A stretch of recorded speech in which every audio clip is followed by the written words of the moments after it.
This is the last section in our work on statistical distributions. We'll be using Excel to organise our data into pivot tables. Pivot tables are a way of sorting and summarising data from a table. This table shows the pulse rate of 30 people between the ages of 18 and 20 who were asked to run on the spot for 1 minute. Their pulse rates were taken before and after the exercise, and the running was rated as low, medium, and high. So what we need to do with this data is to record it in an Excel spreadsheet so that we can then create a pivot table and report this data sorted by running rate. We're going to use the values from our pivot table to fill in the missing values in this table. To begin with in Excel, you'll need to enter the data exactly as it appears in the table into your Excel spreadsheet. So that's probably the part that's going to take the longest. Once that's done, it's very easy to create our pivot table. So begin by selecting one of the cells within the table.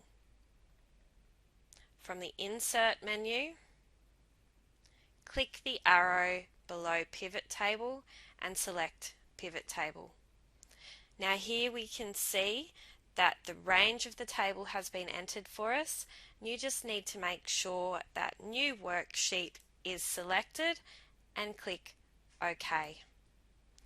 On the left, we can see where our pivot table is going to appear once we've constructed it. On the right, we have a list of fields that we can add to our pivot table. So it's really simple. We just tick each of these boxes, and as we do that, we can see that our chart, or our table over there rather, is having its values filled in. If we look at the table that we need to fill out from our example, we can see that a couple of these columns need to be changed.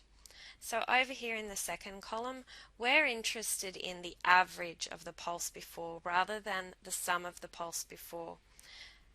Right click on that title bar, select Summarize Values By and Average, and we can see how it automatically calculates the new column for us.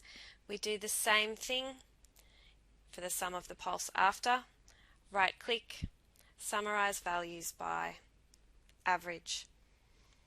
Now we don't need this final column here, and that's easy to fix. I just come over here to where weight is listed as a field and uncheck that box. So now we can copy those values into the table on our example sheet. I hope that was easy and helpful. Please let me know if you have any problems. Enjoy!